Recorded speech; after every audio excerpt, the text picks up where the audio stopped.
우리 성도님들의 삶은 형통한 삶이 되시기를 축원합니다. 우리는 이 형통한 삶의 모델인 다윗을 통해서 이 형통의 비결을 배우고 있습니다. 다윗이 참 그의 생애에 잘한 일들을 통해서 하나님께서 은혜를 베풀어 주신 것을 우리는 그 교훈을 받으면서 배우려고 노력을 하고 있습니다. 성경에 보면은 이렇게 잘한 사람들에 대해서 자세히 기록도 되어 있지만 잘 못한 사람들, 실패한 인생에 대해서도 적나라하게 구체적으로 기록해 놓고 있는 걸 볼 수 있습니다.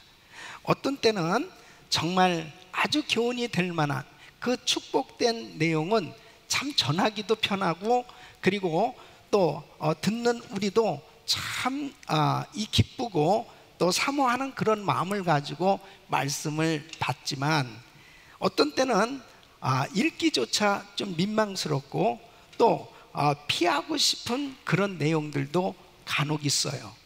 그러한 내용들도 사실은 성경에 나오는 모든 기록된 내용은 버릴 것이 하나도 없습니다. 다 하나님께서 우리에게 귀한 교훈을 주시는 거기 때문에 그렇습니다. 사실 이 압살롬에 대한 내용인데요, 이 압살롬은 사실 실패한 인생이에요.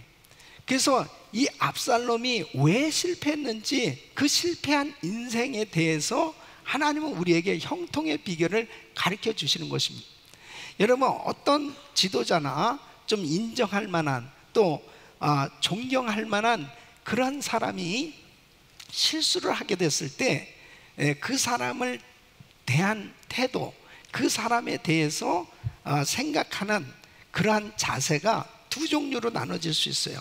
어떤 사람은 야, 세상에 그럴 수가 있나, 야, 정말 실망이다, 그러면서 시험 드는 사람이 있고, 또 어떤 사람은 나는 그렇게 살지 말아야지, 나는 저 사람과 같이 되지 말아야지 하면서 자기의 삶을 돌아보고 다시 한번 자기를 정말 바로 세우게 되는 그러한 귀한 계기로 삼는 사람도 있어요. 여러분, 우리가 이 성경을 읽을 때 성공한 사람들의 말씀을 통해서도 교훈을 받지만, 이렇게 실패한 인생을 통해서도 우리가 얼마든지 교훈을 받을 수 있는 겁니다. 오늘은 이 압살롬이 왜 실패를 했는지, 그 실패한 인생이 된 이유가 뭔지를 통해서 다시 한번 우리의 삶을 점검해보고 우리 자신들이 하나님 앞에 형통한 길을 선택하고 형통한 삶이 되기를 원하는 것입니다. 오늘 이 말씀을 통해서 하나님의 은혜를 받으시길 예수 이름으로 축원합니다. 여러분, 오늘 이 말씀은 다윗의 맏아들 암논이 있어요. 이 암논이 자기의 이복 여동생인 다말을 사랑하게 됩니다. 이 사실은 잘못된 생각이죠. 그 이복 여동생을 너무 좋아하게 됩니다. 이 상사병이 날 정도로 좋아하게 됩니다.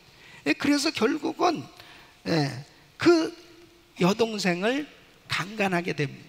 이것은 극도로 타락한 이 패륜의 행위죠.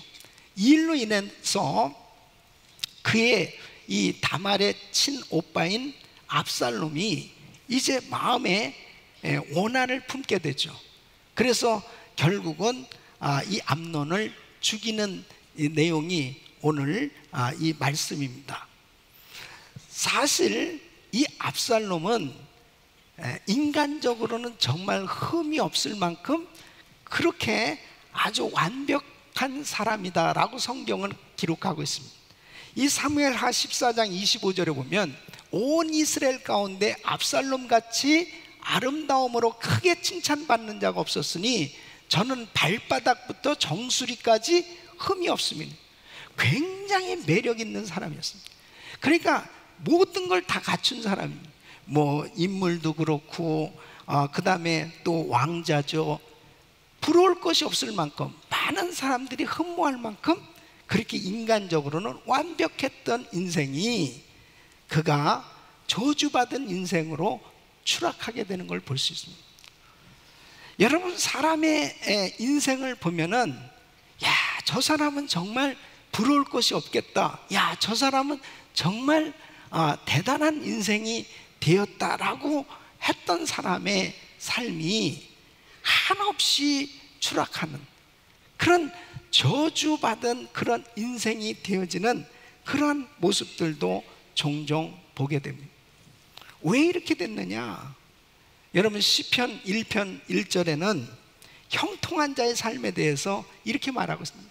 복 있는 사람은 악인의 길을 쫓지 아니하며 죄인의 길에 서지 아니하며 오만한 자의 자리에 앉지 아니하며.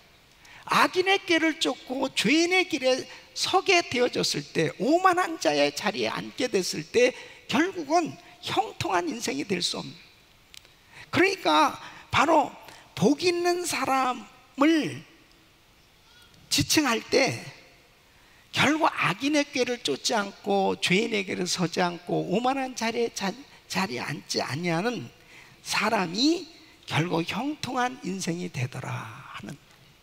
그런데 압살롬은 그렇지가 못했습니다. 죄인의 길을 선택한 거죠. 그리고 악인의 꾀를 쫓다가 결국은 망하게 되는 것을 볼 수 있습니다. 오늘 이 말씀은 구체적으로 우리에게 아주 귀한 교훈을 주고 있습니다.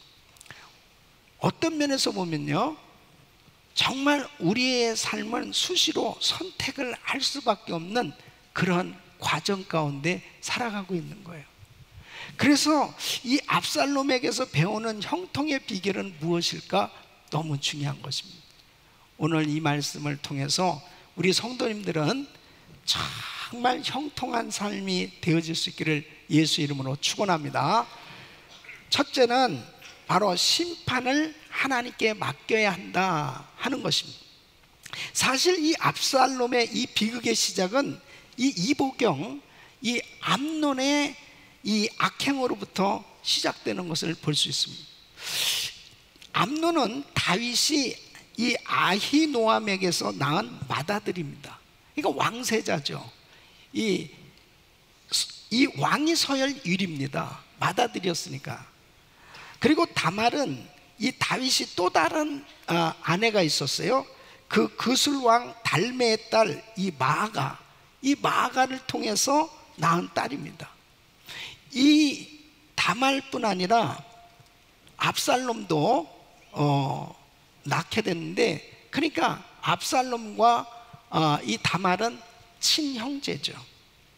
그런데 문제가 생긴 것은 이 암논이 다말을 좋아하게 된 거예요. 그래가지고 계속 궁리를 하는 거죠. 어떻게 범할까, 그런 잘못된 생각을 품게 되었습니다.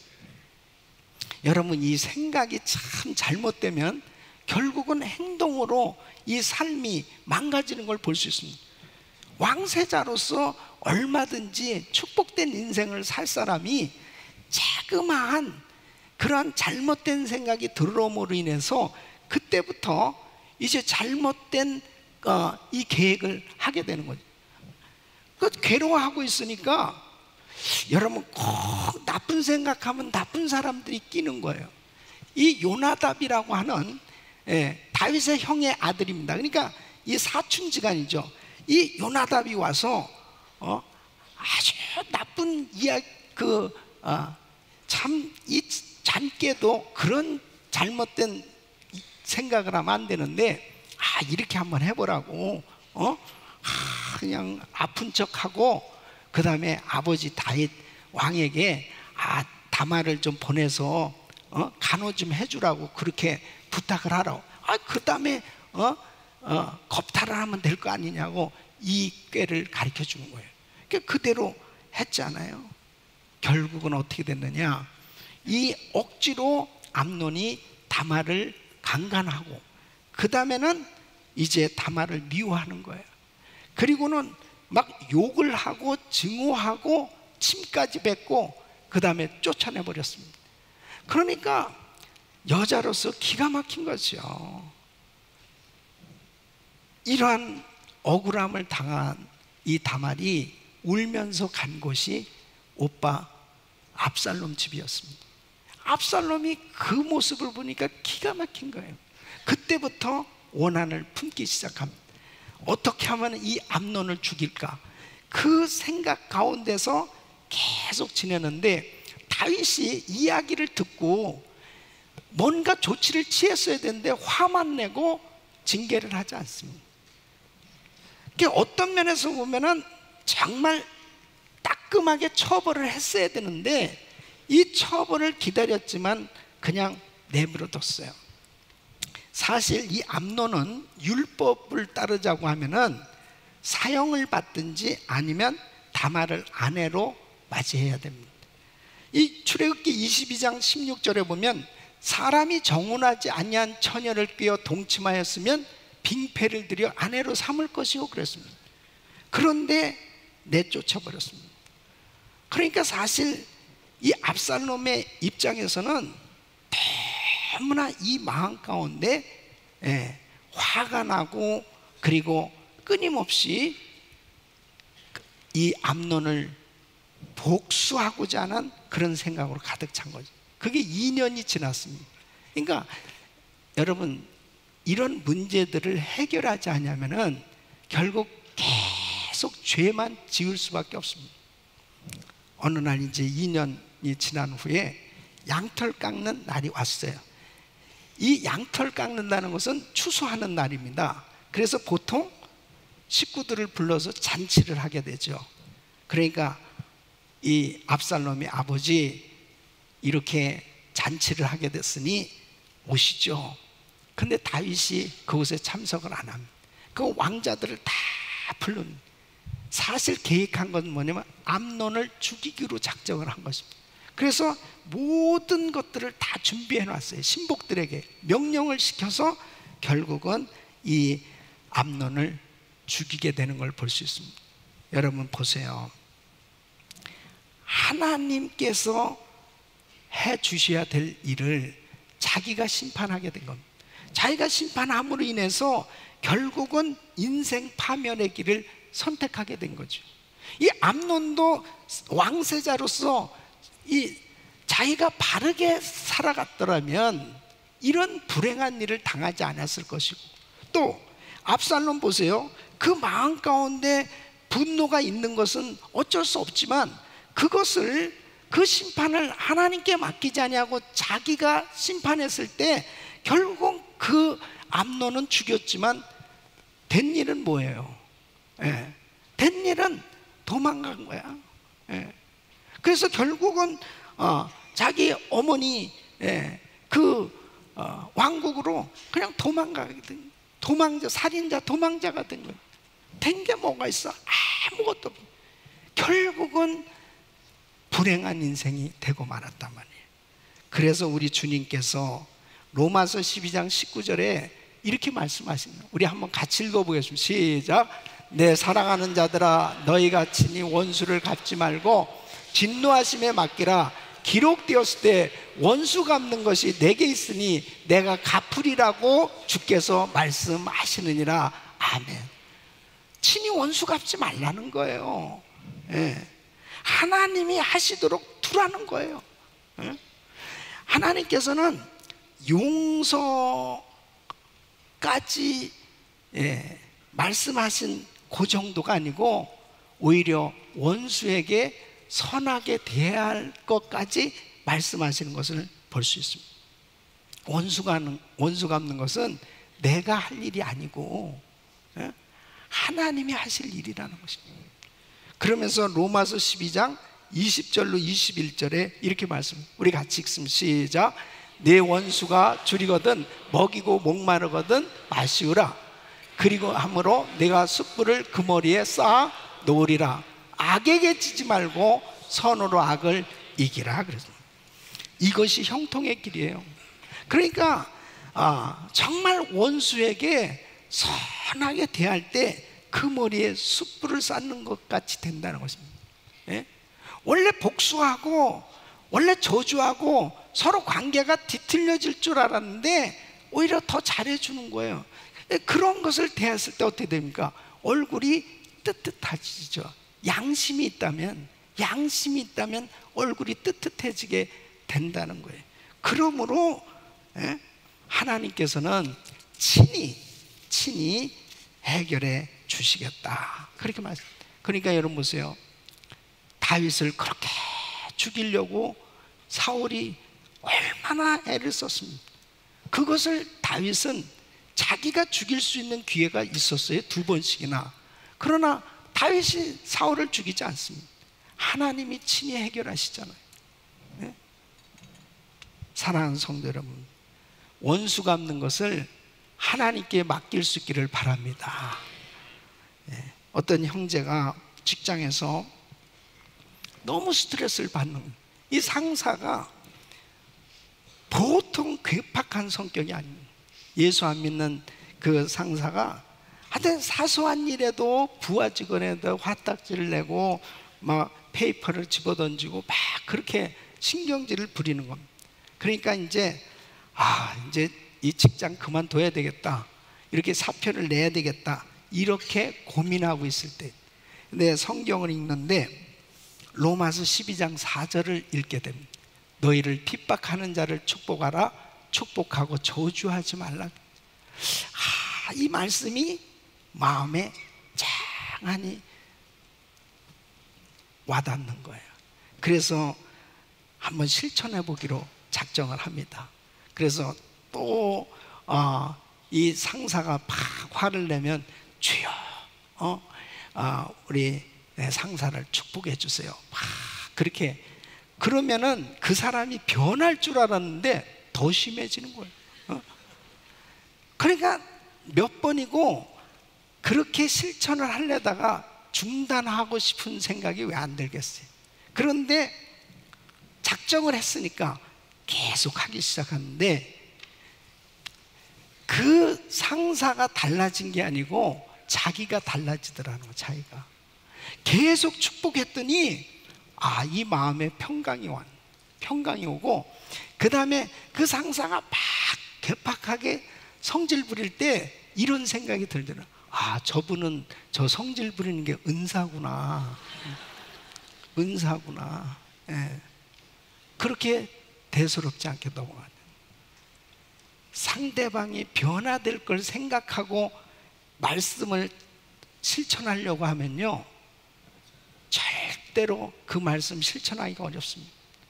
상대방은 하나님께 맡기고 내가 하나님 앞에 말씀에 순종할 수 있기를 바랍니다. 그랬더니 이 사람이 느낌이 있잖아요. 분명히 예수 믿는 사람인데, 그리고 자기가 화딱지 내면 틀림없이 반응이 별로 안 좋았었는데 너무 마음에 평안함이 있는 거예요. 결국 이 상사도 예수를 믿게 됐다는 거죠. 여러분, 원수 갚는 거 하나님께 맡길 수 있기를 바랍니다. 정말 어려운 일이에요. 힘든 일이에요. 참 실천하기 어렵지만 하나님은 우리를 축복하시기 위해서, 우리 인생이 형통한 길로 가게 하시기 위해서 하나님은 하나님께 맡기라는 거예요. 여러분, 하나님 살아계신 거 믿습니까? 하나님 살아계신 거 믿습니까? 그 하나님께 맡기라는 거예요. 그 하나님이 보고 계신다는 거예요. 그 하나님께서 역사하신다는 거예요. 지금은 아무런 일이 일어나지 않는 것 같지만 하나님 앞에 맡겼을 때 우리 주님이 친히 역사하신 줄로 믿습니다. 압살롬의 실패는 자기가 심판한 거예요. 압살롬의 실패는 자기가 원수를 갚은 거예요. 그러므로 인해서 결국 불행한 길을 걷게 된 겁니다. 오늘날 얼마나 많은 사람들이 이렇게 삽니다. 두 번째는 하나님이 세우신 권위에 순복하여야 한다 하는 것입니다. 이 압살롬은 암논을 죽이고 이제 자기가 어디로 피했냐? 그 어머니 나라로 이제 망명을 가게 되는 거죠. 거기서 3년간 지내게 됩니다. 그때 이 요압이 다윗을 설득합니다. 이 압살롬을 데려오시죠. 압살롬을 데려오죠. 그래서 압살롬을 데려오게 됩니다. 압살롬이 아버지 다윗을 만났지만은 다윗의 얼굴이 편치가 않죠. 마음이 불편한 거예요. 포옹을 했지만 그런 어떤 앙금이 가시지를 않는 거죠. 아버지를 향한 이상한 마음을 이 압살롬이 갖게 됩니다. 뭐예요? 반역하고 싶은 그런 생각을 갖게 된 거죠. 여러분, 이 생각이 잘못된 길을 걷게 될 때 꼭 한 가지는 하나님이 세워주신 이 권위에 순종하지 못하는 거예요. 반항하는 거예요. 반역하는 거예요. 이것이 결국은 나중에 잘못된 불행한 길을 걷게 되는 것을 볼 수 있습니다. 하나님께서 귀한 가정을 세워주셨어요. 아버지 어머니는 하나님을 대신한 대리자입니다. 가정의 남편은 제사장으로 그렇게 세워주신 거예요. 근데 이 자녀들이 부모에 대한 권위를 무시하게 될 때 그때부터 불행해지기 시작하는 거 아니겠습니까? 이 압살롬은 이제 그 조그만 부정적인 생각이 이제 점차 커지기 시작하는 거예요.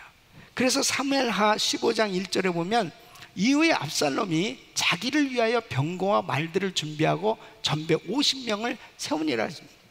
이건 뭐냐면 이제 예루살렘 성문에 들어오는 이스라엘 백성들에게 자기가 마치 왕이 된 것처럼 이 화려한 행차를 하고 다니면서 이 백성들을 자꾸 자기 쪽으로 모으기 시작하는 거예요. 그래서 자기 쪽으로 모으려고 하는 그 의도가 뭐냐? 이제 아버지를 대적하고자 하는 이런 나쁜 마음을 갖게 된 거죠. 그래서 사무엘하 15장 6절에 보면 무릇 이스라엘 무리 중에 왕께 재판을 청하러 오는 자들에게 압살롬의 행함이 이 같아서 이스라엘 사람의 마음을 도적하느니라 그랬습니다. 그러니까 다윗 왕에 대해서 불평불만을 갖게 만들고 그 다음에 자꾸 자기를 향한 그 마음을 갖도록 그렇게 하기 시작합니다. 그러면서 아이도벨 같은 사람을 자기 편으로 만드는 거예요. 근데 사실 이 아이도벨은 전략가거든요. 이 모사꾼입니다. 다윗을 위해서 여러 가지 그러한 계획이라든지 또 상담이나 이런 것들을 해주는 이 지혜가 뛰어났던 사람입니다. 근데 이런 사람을 자기 편으로 만드는데 사실 이 아이도벨은 아이도벨의 손녀가 누구냐면 밧세바예요. 그러니까 어떤 면에서 보면 그런 일 때문에 다윗에 대해서 안 좋은 감정을 가지고 있을 수도 있어요.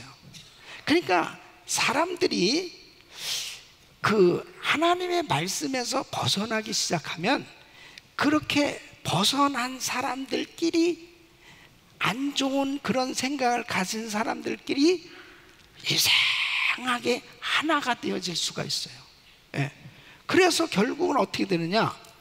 이제 아이도벨이 묘략을 꾸미기 시작하는 것입니다. 근데 나중에 보면 결국 이 압살롬을 완전히 망할 수밖에 없게 하나님 마음을 아프게 만드는 그런 생각을 갖게 하는 거예요. 그럼 그걸 그대로 압살롬이 합니다. 그러니까 결국은 이 암논도 이 잘못된 이야기를 듣고서 잘못 행동을 했던 것처럼 결국은 이 압살롬도 이런 사람의 잘못된 제안 때문에 망해요. 그러니까 여러분, 우리가 정말 우리 주변에서 나를 잘되게 해준다고 얘기하는 사람이 하나님의 말씀하고 일치가 되는지, 주님이 정말 기뻐하는 그런 권면인지를 잘 분별하는 게 얼마나 중요한지 모릅니다. 그러니까 여기서 보면 사무엘하 15장 10절에 보면 이에 압살롬이 정탐을 이스라엘 모든 지파 가운데 두루 보내어 이르기를 너희는 나팔 소리를 듣거든 곧 부르기를 압살롬이 헤브론에서 왕이 되었다라. 말이 됩니까 이게? 지금 분명히 다윗이 버젓하게 왕으로 지금 하나님이 세우신 왕으로 사역을 하고 있는데 이 아들이 지금 사람들을 보내서 자기가 왕이라는 거예요. 자기가 왕. 이거는 큰 실수죠. 하나님께서 세우신 권위에 정면적으로 도전하는 그 일이 된 겁니다. 이것은 하나님께 대한 반역이 된 거예요. 여러분, 로마서 13장 1절에 보면 각 사람은 위에 있는 권세들에게 굴복하라. 권세는 하나님께로 나지 않음이 없나니 모든 권세는 다 하나님의 정하신 바라 그랬습니다. 그래서 나라에 대통령이 있어요. 법이 있어요. 여러분, 직장에서는 그 회사에 사장이 있어요. 또 위임 권위자가 있습니다. 학교에 선생님이 있어요. 교회는 목사님이 있어요. 가정에는 부모님이 있어요. 어느 공동체든지 다 위임 권위를 세워주신 거예요. 그 위임 권위는 하나님께로부터 말미암았다는 것입니다. 믿습니까? 사도 바울은 당시에 정말 로마 제국에 바치는 헌금, 바치는 그런 조세와 관세, 이런 것에 대해서 기독교인들을 핍박하는 이 로마 제국에 대해서 기독교인들이 상당한 반감을 가지고 있는 걸 알고 있었죠. 그럼에도 불구하고 로마서 13장 6절로 7절에는 이렇게 말하고 있습니다. 너희가 공세를 바치는 것도 이를 인함이라. 저희가 하나님의 일꾼이 되어 바로 이 일에 항상 힘쓰느니라. 모든 자에게 줄 것을 주되 공세를 받을 자에게 공세를 바치고 국세 받을 자에게 국세를 바치고 두려워할 자를 두려워하며 존경할 자를 존경하라 그랬습니다. 그래서 바울은 로마에서 이 정한 이 조세와 관세, 이거 꼭 바쳐야 된다. 이거 우리 크리스천들이 오히려 법을 더 잘 지켜야 된다, 그렇게 강조하고 있는. 우리 예수님도 그랬어요. 가이사의 것은 가이사의, 그리고 하나님의 것은 하나님의 것, 이 법을 지켜야 될 것을 말씀하고 있습니다. 왜요? 그것이 바로 형통한 삶이기 때문에. 하나님은 하나님께서 세워주신 이 권위를 존중하기를 원하는 거예요. 그렇게 되어졌을 때 하나님의 은혜가 임하는 줄로 믿습니다.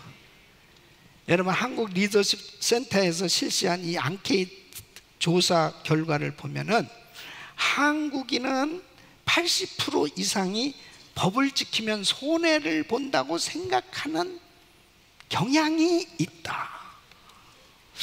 이게 맞는 조사인지는 난 모르겠어요. 80%는 너무 많은 것 같아. 그러니까 뭐냐면 한국 사람들은 들이받는 은사가 있다, 이런 거 비슷해요. 여러분, 우리는 미국의 훌륭한 시민이 돼야 될 줄 믿습니다. 우리 한국 사람들은 정말 존경받는 우리 코리안 커뮤니티가 돼야 돼요. 그것은 뭐냐? 법을 제대로 잘 지켜주는 것. 이것은 우리 크리스찬으로서 굉장히 중요하게 당연히 해야 될 일이다, 이렇게 생각합니다. 지금 요나단이 무너지기 시작한 게 뭐냐면 아버지의 권위를 인정하지 못하기 시작합니다. 서서히 아버지에 대해서 불평불만을 갖게 되고, 그리고 아버지 왕위까지 이제는 완전히 부인하면서 정면으로 도전하는 이런 큰 일까지 생겨지게 된 것은 바로 그가 형통치 못한 그런 삶의 결과를 얻게 된 것을 볼 수 있습니다. 우리 사랑하는 성도님, 작은 공동체부터 세워주신 그 권위를 귀하게 여기고 그렇게 순종하고 하나 되어서 섬길 때 하나님은 더 큰 은혜를 주신 줄로 믿습니다. 그래서 우리 마음 가운데 이런 생각이 들어오려고 할 때 이런 부분들을 차단해야 됩니다.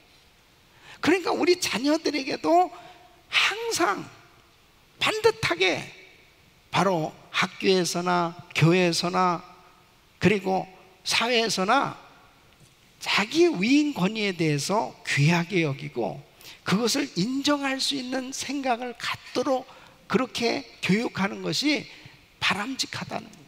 건강하게 자라갈 수 있다는 거예요. 여러분, 사람이 해지면 그때부터 하염없이 그냥 평생 그렇게 살게 돼 있습니다. 그런데 이런 경우는 있어요. 만일 국가 권력이 불법을 행하는 것이라면 그것은 문제죠. 우리 크리스천들에게 있어서는 더 높은 하나님의 법과 양심의 지배를 받고 있는 것입니다. 예를 들면 미국에서 동성결혼이 합법화됐어요. 그것은 성경에 완전히 위배된 겁니다. 그랬을 때 동성결혼 합법화되어진 이 부분은 정말 받아들이기가 어려운 거예요. 받아들일 수가 없어요. 왜? 하나님 마음을 아프게 하는 일이거든요. 여러분, 예를 들면 출애굽기 1장에 보면은 이제 애굽 왕이 이 히브리 사람들을 핍박하면서 이제 인구가 자꾸 증가되니까 인구를 억제시키기 위해서 산파들에게 명령을 합니다. 산의 아이를 낳으면 다 죽여라 그랬습니다. 이게 왕이 말하면 그게 법이잖아요. 그랬을 때 어떻게 했냐면 출애굽기 1장 19절 보면 산파가 그 아이를 살려뒀다고요. 근데 이제 법을 어긴 거잖아요. 그런데 대답할 게 있어야 될 거 아니에요. 뭐라고 대답했냐면 바로에게 대답하되 히브리 여인은 애굽 여인과 같지 않고 건장하여 산파가 그들에게 이르기 전에 해산하였나이다. 애를 그냥 벌써 낳았다는 거예요. 그냥. 그랬더니 법을 어긴 거잖아요. 그랬더니 어떻게 됐습니까? 출애굽기 1장 21절 보면 산파는 하나님을 경외하였으므로 하나님이 그들의 집을 왕성케 한지라. 여러분, 우리는 정말 하나님의 말씀이 어떠한지 그 말씀이라면 순종할 수 있기를 예수 이름으로 축원합니다. 그게 형통한 자의 길이에요. 세 번째는 공과 의를 행하여야 한다는 것입니다.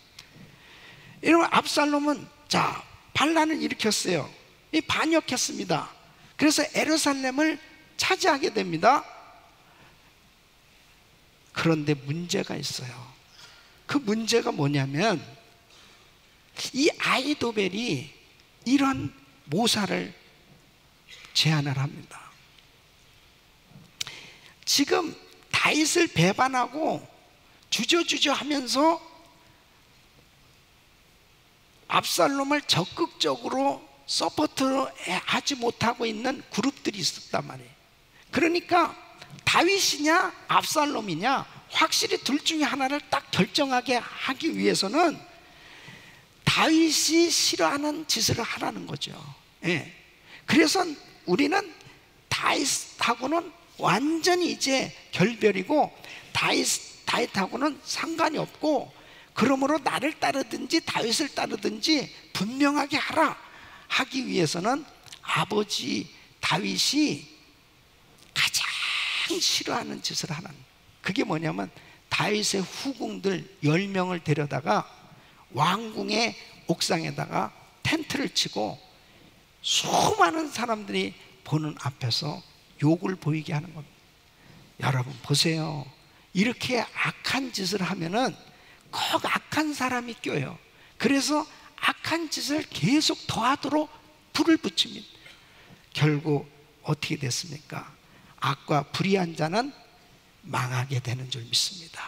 망하게 되는 거예요. 시편 99편 4절에 보면 왕의 능력은 공의를 사랑하는 것이라 주께서 공평을 견고히 세우시고 야곱 중에서 공과 의를 행하시나이다. 잠언 29장 4절은 왕은 공의로 나라를 경고케 하나 뇌물을 억지로 내게 하는 자는 나라를 멸망시킨다. 그러니까 결국 어찌 왕위가 경고할 수 있냐는 거예요. 아버지의 후궁을 범하게까지 하고 이렇게 죄를 짓게 하는데 잘 될 수 있겠습니까? 사랑하는 성도 여러분, 성경적 형통, 성경적 축복은 의로운 삶과 선한 삶을 통해서 이루어지는 줄로 믿습니다. 중요한 것은 우리는 악은 모양이라도 버려야 됩니다. 그런 생각조차도 버려야 돼. 잘못된 생각, 하나님 보시기에 합당치 않은 잘못된 생각, 그런 모양은 아예 생각조차라도 다 버려야 된단 말이에요. 아멘. 죄악을 품은 기도는 하나님 듣지 아니하신다고 그랬어요. 그 참전 화장품 회사를 경영하신 김광석 장로님이 계세요. 그분이 예수를 안 믿고 불교에 열심히 불교를 믿었던 그 평신도 불교 평신도 회장까지 할 정도로 그렇게 불교 신자였답니다. 그가 약국을 운영하면서 한때 잘 됐는데 8억이라는 세금, 엄청난 세금을 맞아요. 그것을 갚지 못하고 결국은 이제 범죄자가 된 거죠. 그래서 이제 그 도망을 다니는 거예요. 그러다가 절에 들어갔어요. 어느 한 암제에서 6개월 숨어 지냅니다. 그곳에서 신기하게 예수를 믿게 됩니다. 그러니까 절에서도 예수를 믿는 역사가 일어납니다. 그래가지고 이분이 예수를 믿고서 결국 이제 자수를 하게 된 거죠. 자수하고 다시 이제 새롭게 사업을 시작을 하게 되는데, 그분이 난생 처음 11조를 하게 됩니다. 11조에 대한 얘기를 듣고, 그리고 제대로 이제 신앙생활 반듯하게 하면서 바로 살아보자. 그래서 이제 11조 생활하는데 하나님께서 분이 넘치도록 축복을 해주시기 시작하는데, 어느 순간엔 두려운 생각이 들 만큼 그렇게 잘 되라는 거예요. 어느 날 하나님 앞에 기도를 하나님이 원하시는 것이 물질만이 아닐 텐데, 하나님 물질 말고 무엇을 드려야 할까요? 그런데 우리가 성령 충만하면 그렇잖아요. 주님 뜻대로 살아보고 싶어지고, 그리고 하나님 기뻐하는 일을 하고 싶어지지 않습니까? 그러니까 자꾸 자기가 세상적으로 살아왔던 잘못된 습관들, 이런 것들을 악을 모양이라도 버리라고 그랬는데, 악은 모양이라도 버리라고 했는데, 그런 것들을 버려 바르게 살아야 되겠다. 하나님이 기뻐하는 것은 성결한 삶. 그 주님 앞에 바르게 살아보려고 애를 썼더니 하나님께서 2가지를 주시더라는 거야. 그 첫째는 뭐냐면은, 내 아내와의 관계에서 결코 부끄럽지 않도록 간음하지 않고 살겠습니다. 2번째는 하나님이 허락하신 물질, 하나님이 기뻐하시는 하나님의 사업에 아름답게 드려지면서 쓰임받기를 원합니다. 이 2가지를 얻게 됐다는 겁니다. 여러분, 그렇습니다. 아무리 사업이 잘 되고 아무리 많은 업적을 남겨도 부부가 화목하지 못하다면, 부부가 서로 사랑하고 부부가 하나 되어지지 못하면 반드시 사탄이 그 가운데 틈타게 돼 있어요. 반드시 그 가운데 역사하게 돼 있습니다. 그래서 정말 부부와의 관계는 너무너무 중요한 거죠. 아내와의 관계에 결코 부끄러움이 없이 내가 살겠다고 하는 것은 사업하는 사람들, 또 특히 남자들에게 있어서 굉장히 참 자기를 지키는데 중요한 그러한 생각인 거죠. 그렇게 결심을 하고 하나님 뜻대로 살아보려고 애를 쓰고, 그리고 주님 앞에 귀한 선교 사업을 위해서 드려졌을 때 하나님께서 위대한 간증자로 세워주신 줄로 믿습니다. 우리의 삶이 결과도 중요하지만 과정이 정말 중요한 거예요. 이 압살롬은 왕만 되려고 그랬어요. 근데 왕이 돼야 되는데 과정이 너무나 불의했어요. 너무나 잘못됐어요. 결국은 다 모든 거 잃게 되었습니다. 사랑하는 성도님, 우리 가정을 한번 돌아봐야 되겠습니다. 내 자신의 삶을 한번 돌아봐야 되겠습니다.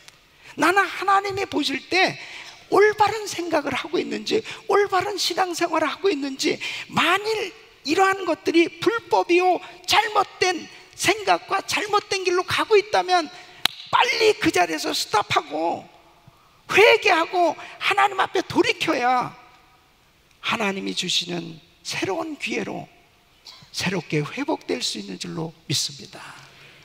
이게 형통한 자의 길이에요. 사랑하는 성도들, 나에게 지금 권면해 주는 사람, 나에게 지금 카운셀링 해주는 사람이 과연 성경적으로 정말 올바로 나를 잘 가이드 해주고 있는지, 이런 것들이 얼마나 중요한 분별이 되는지 모르겠어요. 오늘 이 말씀을 통해서 압살롬이 왜 망했느냐, 압살롬이 그렇게 흠이 없는 사람이고 그렇게 잘 나가는 사람이고 그리고 부러울 것이 없이 모든 걸 가진 사람이 왜 저주받은 인생으로 결국 추락하게 됐느냐? 그는 원수 갚는 것을 자기가 갚았어요. 그는 하나님 앞에 불의를 행한 그 이유가 하나님이 세우신 권위를 인정하지 못했어요. 결국 불의를 행하는 그런 삶이 되었을 때 결과적으로는 그는 형통치 못한 인생이 됐습니다. 여러분, 오늘날 우리 기독교가 너무나 많은 그런 사회에서 비난을 받는 그런 모습이 너무 안타깝지 않습니까? 그 이유는 다른 거 아니에요. 정말 하나님 앞에 우리 교회가, 우리 성도들이 더욱더 정결하게 주님 앞에 드려지려고 노력할 때 교계 생태계는 다시 복원될 줄로 믿습니다.